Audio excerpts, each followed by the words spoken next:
Hello and welcome to another English Sponge podcast.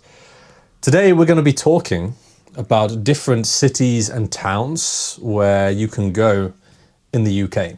And I'm joined today, as usual, by Sam. So, hey Sam, how you doing? Hello, I'm doing great. I recently arrived back in the UK, so very excited to be discussing our favourite towns and cities today. Good. And I suppose my first question to you will be, where do you live? Where are you from? Are you from a town or a city? Yeah, so I live in a town just outside of London. It's so close, in fact, it's far easier to tell people that I live in London. But if you've ever heard of Heathrow Airport, which I believe is the biggest airport in Europe, I live about 10 to 15 minutes away from that. Great. Yeah. I mean, so as for me, I actually do live in a village, but it's quite close to the city of Oxford. And I'm sure that you've heard of Oxford. It's a world famous city. I think the first city that we should talk about in this podcast is the obvious choice, right? Let's talk about London. Okay. London is a world famous city. People from all over the world obviously come to London to visit and to live. Some people love London. Not everybody is a fan of London, actually. Okay, some people absolutely adore London. They adore it. Others are not really a fan, actually. What about you, Sam? Like, do you like London? What do you think of it? Oh, what a tough question. So, this is something I get asked quite a lot, and I always get asked for opinions, recommendations by my students. Lots of them really want to visit London. And the best way I describe London is fantastic for tourism, not so great for the average person. The truth is, London is really, really expensive. London is far more expensive than any other place in the UK. And for the average person earning a modest wage, it's actually a really difficult city to live in. London, for me, is a city of extremes. You have extreme wealth, but you also have some of the most dangerous and impoverished areas in the UK right next to each other. So, yeah, my feelings on London are pretty mixed, in all honesty. What about you, James? What's your impressions of the city?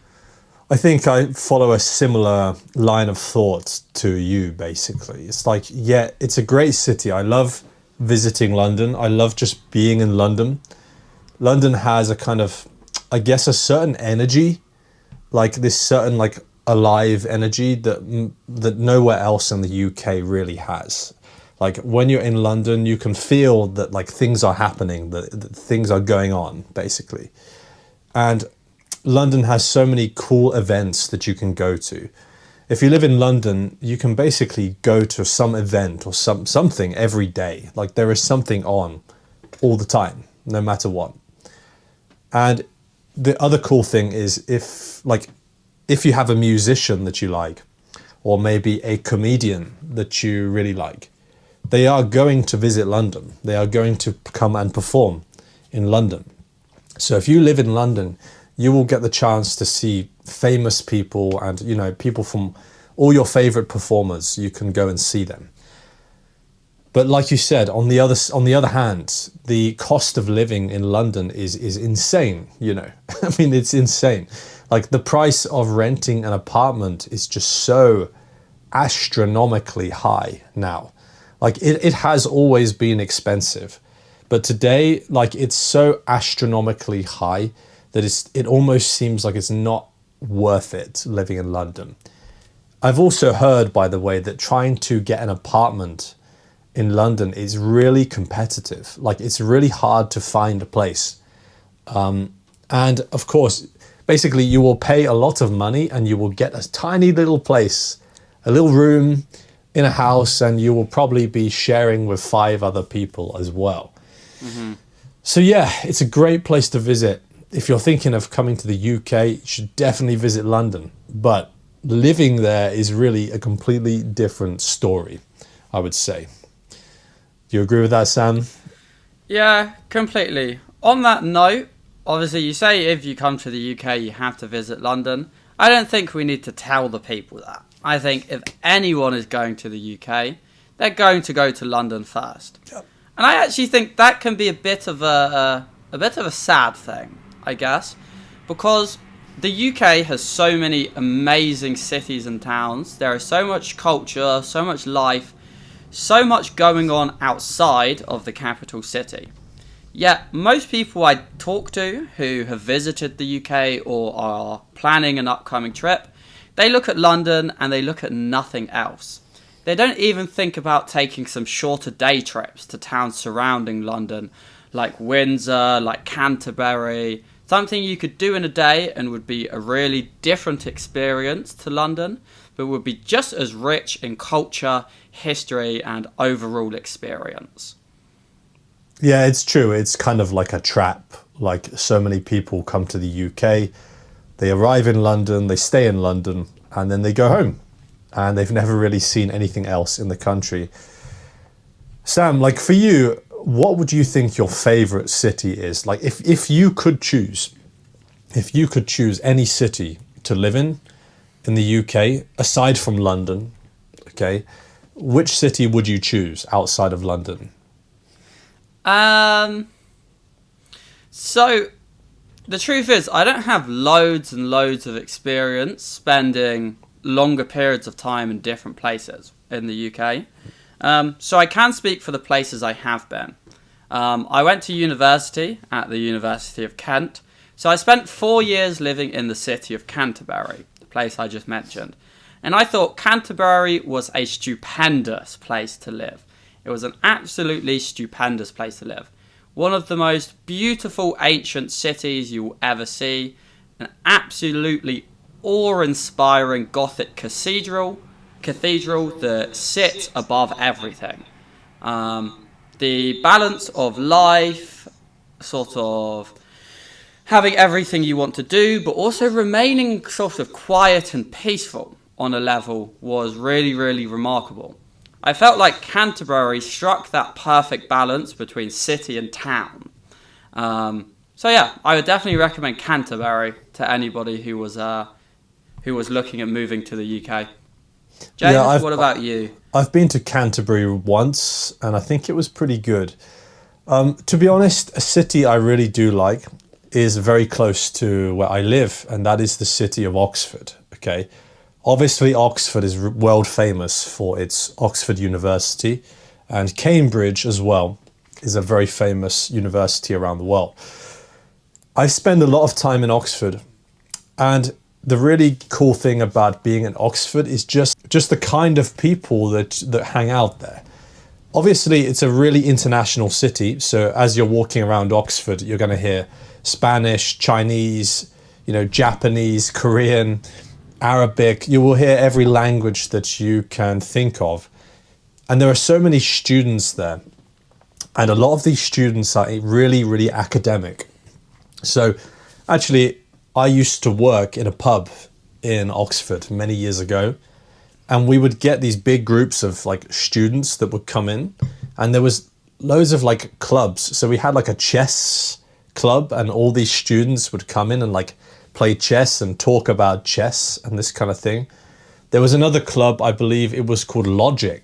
Like the name on their table was Logic, and they would come and sit down and talk about logic, like as a topic in a pub. And you just don't get this kind of crowd. You don't get this kind of crowd anywhere else, really. The other day I was working from my laptop in a cafe in Oxford, and just next to me there were two people learning Latin together, right? There was a Latin teacher and a Latin student, and they were learning Latin. Like, where else do you come across this kind of thing?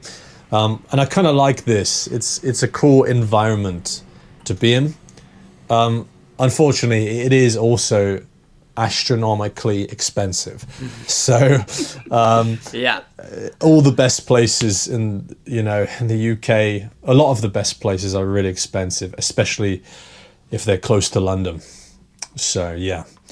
Any other cities on your list, Sam? So I've spent a little bit of time here, and my sister lived there for several years. It's actually Brighton. Brighton seems to almost stand above the other cities in the UK when you hear people talk about them, especially when you hear locals talk about it. I mean, Brighton is this little seaside town which has almost defied the odds. Many of you may not know this, but back in the sort of 70s, 80s, the seaside towns of the UK were thriving. They were the holiday destination, and as a result, they were flooded every year with people.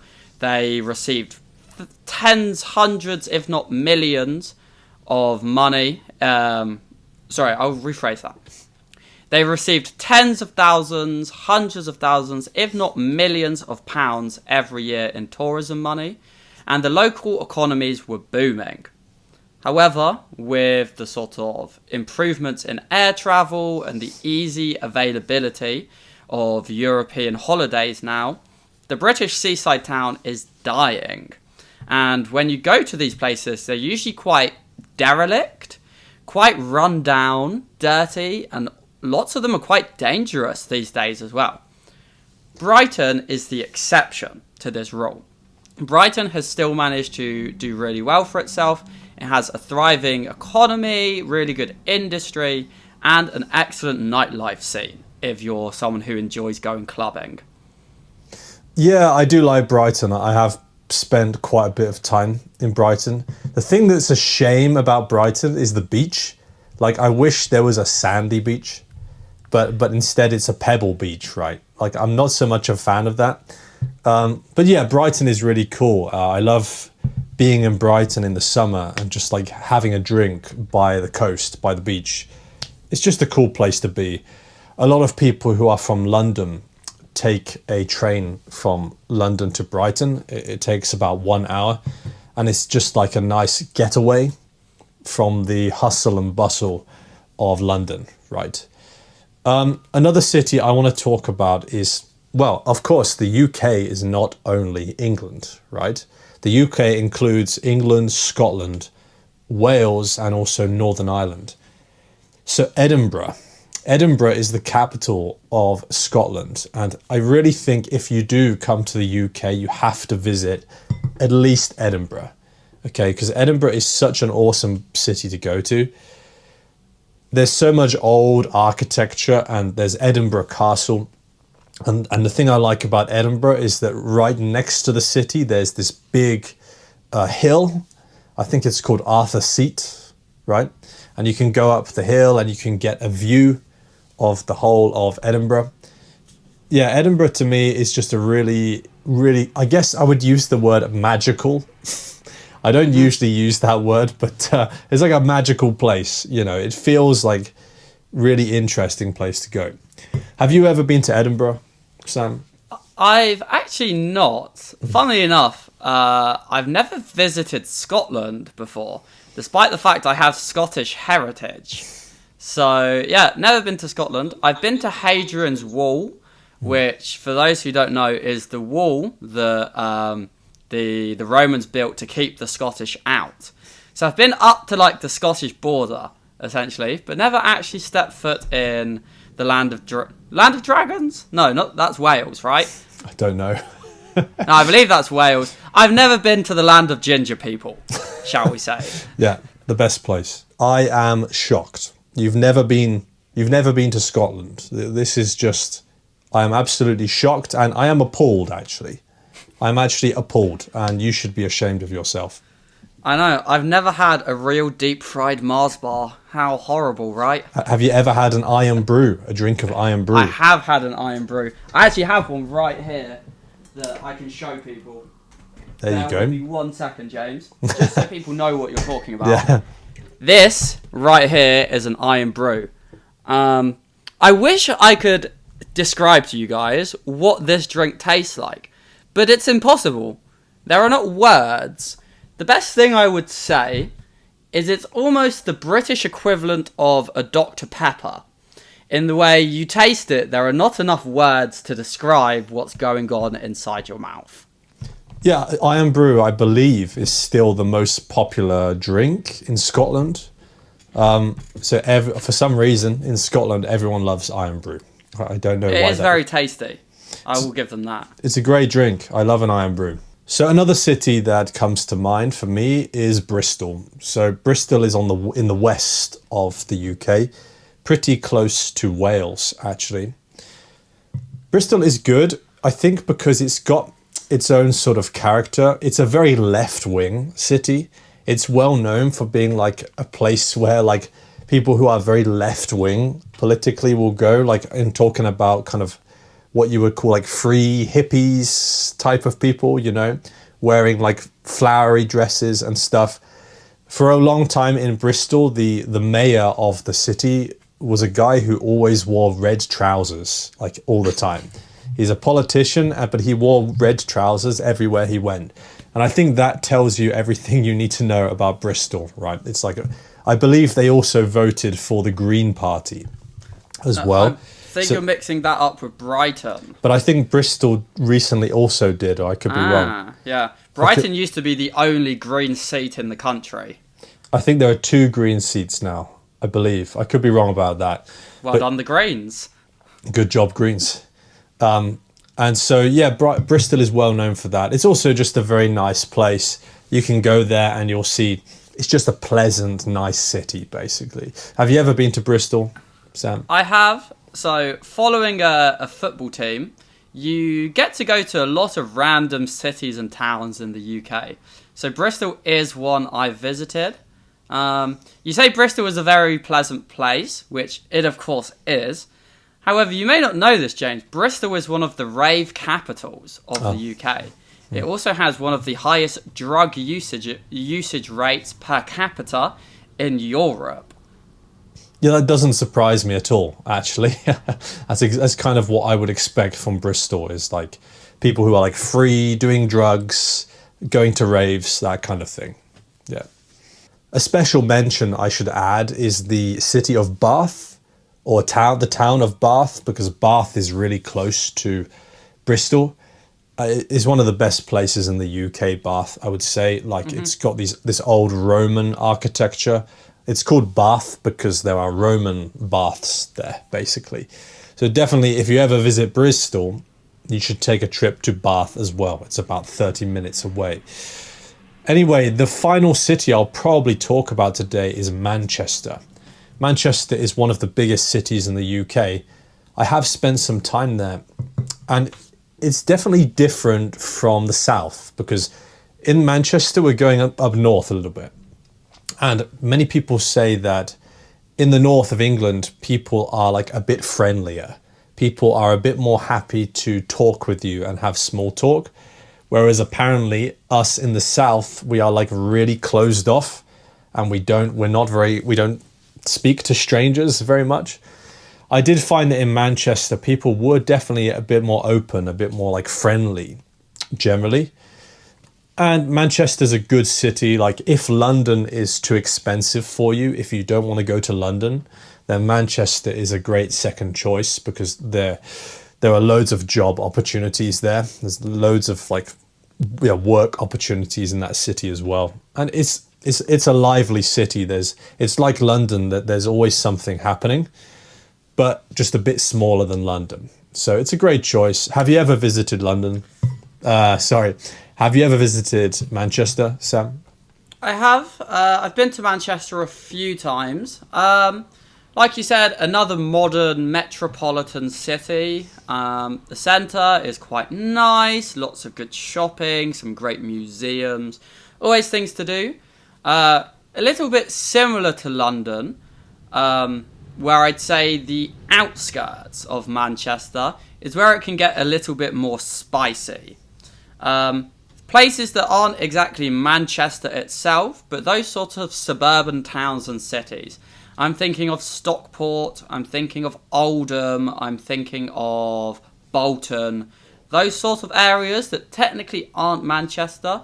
You got to be a little bit more careful around there. They're definitely not as nice as Manchester city centre, I can say.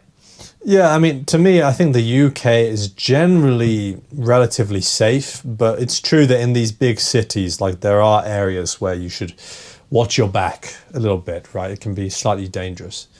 I'm just trying to think of a few special mentions of the UK, like Liverpool would be a good one as well. Glasgow in Scotland is also, quite good as well. Cardiff in Wales and Belfast in Northern Ireland are all pretty good choices as well.